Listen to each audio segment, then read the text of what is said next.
This afternoon I'm going to be in conversation with a filmmaker who is the subject of a retrospective at this year's film festival.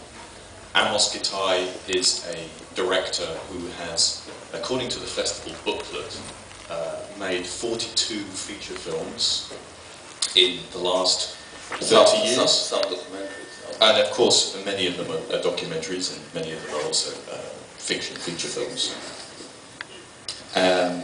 And well, they're feature-length documentaries. And so he's an incredibly prolific filmmaker, and he has worked all over the world, very much an international filmmaker, working with collaborators from many different countries, both behind and in front of the camera. And this incredible body of work has repeatedly explored and reflected upon a series of very consistent themes. Obviously, the conflict in the Middle East is one of the most important ones, but also Jewish identity, history, culture, memory, and the notion of borders and boundaries and territories, and the way that they impact on us personally and create conflicts that are very difficult to resolve. So hopefully this afternoon we'll kind of touch on some of those areas. But first, please join me in welcoming to the substation Amos Gitai. And of course, I'm going to ask a few questions, but please, it's informal. I will open it up to questions, but if anyone wants to jump in and have something they would like to say, then don't feel you can't. I'd like to begin with a question about memory and history, in a way, about your personal history, which is to do with how you became a filmmaker, because I believe that you trained as an architect, and then around the events in 1973, which you went back to with your film Kippur, which is showing next week, that was a kind of very important time for you, and was the moment where you left architecture, academically and studying it, and began to turn towards filmmaking. So can you talk a little bit about that transition? Yeah, I will try. No, I was, as you mentioned, I was trained as an architect. I was supposed to follow the footsteps of my father, who was an architect himself. I mentioned to some people he was coming from Berlin. He studied at the Bauhaus, and we had a good relationship. And he died when I was 20, 1970, and I wanted to now I'm saying to myself that I wanted to talk to my dead father, so that's why I wanted to study his trade.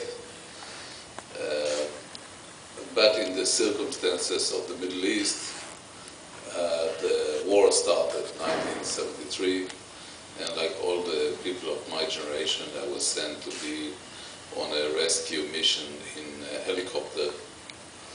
We used to take pilots who used to be shot down to try to collect and bring them back, or people who have been burning in the tanks.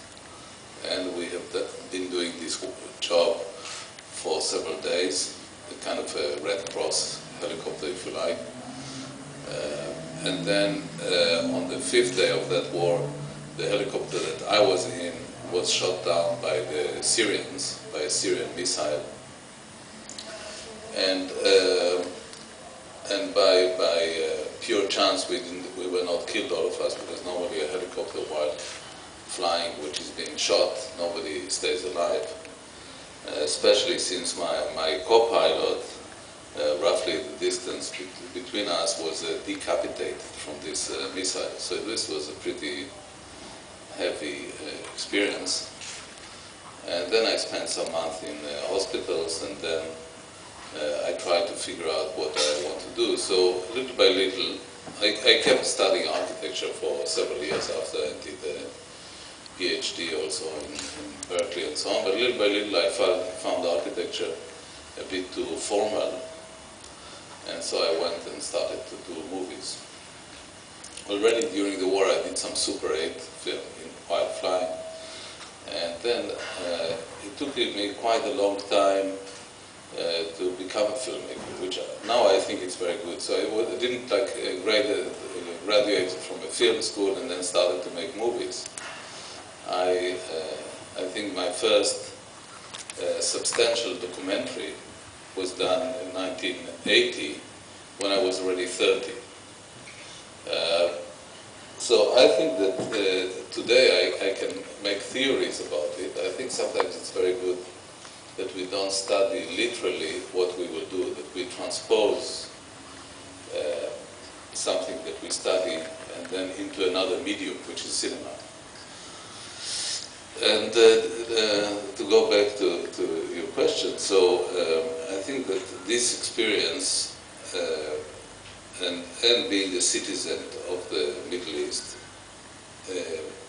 convinced me more and more to make films which, through a form of art, which is cinema, put questions, and they will have our mind interrogated again and again about the meanings, about the way things should go or should have gone, and so on. And I think it's an extremely powerful medium, cinema, to put these questions. Obviously, the fact that I put questions not always brought me to such beautiful places as Singapore. Sometimes people were pissed off with what I was asking. They were irritated. They say, why do you have to show the trade of women like the film yesterday? It's not good for the image of the country, and so on. And my answer would be, if you want to improve the image of the country, don't trade women. So don't try to deal with cinema, try to deal with the substance. And also a question relating the reconciliation of the conflict between the Israelis and Palestinians, which I consider that it is important to try to resolve it. So you encountered you were in Israel and you made some documentaries, and then you encountered some censorship issues there, which led you to leave Israel for some time. Yeah, I went to Paris, and at that time my daughter was just a few months old, and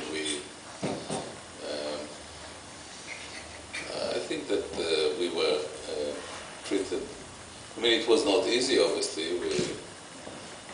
We had a very tiny place and so on, but little by little I could find work to do. And I felt that people were dealing with it in a civilized manner.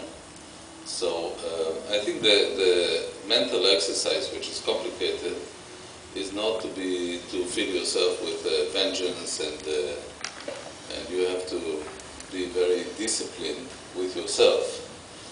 The others you will deal with later, but when my films were not shown in my country, I was angry, but I knew that I had to keep doing work, and Paris was a good place to do it.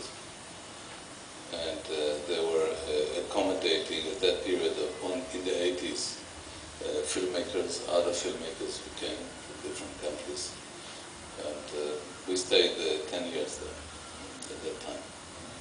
But as you say, you continued with your studies in architecture, and it feels to me as a viewer of your films that architecture is often informs your films, and obviously quite explicitly in some of your documentaries, like the 3 documentaries about the house in Jerusalem. Can you talk a bit about that, about the relationship between architecture and cinema in your work?